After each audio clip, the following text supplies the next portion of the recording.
Hello बच्चों, let's read the question first. So the question says कि show that the direction cosines of the vector equally inclined to the axes OX, OY and OZ are 1 upon root 3, 1 upon root 3 and 1 upon root 3.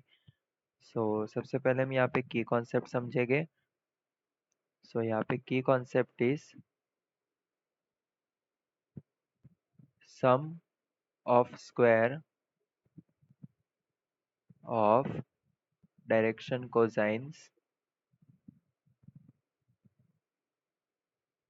is always 1. Sum of square of direction cosine is always 1. So यहाँ पे हमें क्या दिया है कि vector is equally incline to axes. तो let alpha be the angle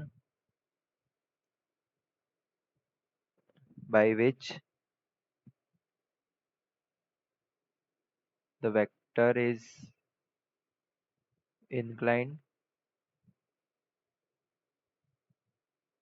to axis OX, OY and OZ. सो इससे क्या हो जाएगा, इससे डायरेक्शन कोसाइंस हमें क्या मिलेंगे. डायरेक्शन कोसाइंस बेसिकली हम लिखते हैं cos cos theta 1, cos theta 2, cos theta 3. तो यहाँ पे तो तीनों एंगल सेम है.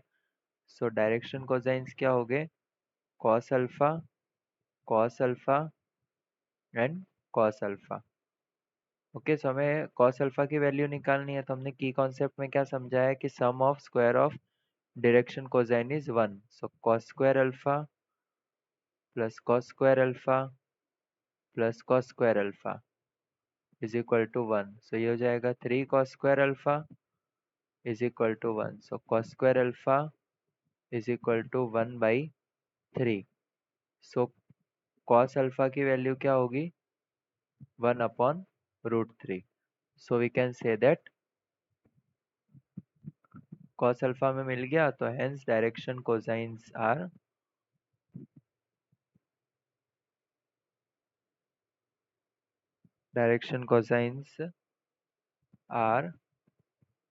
cos alpha 1 upon root 3, cos alpha 1 upon root 3 and cos alpha 1 upon root 3. Hence proved.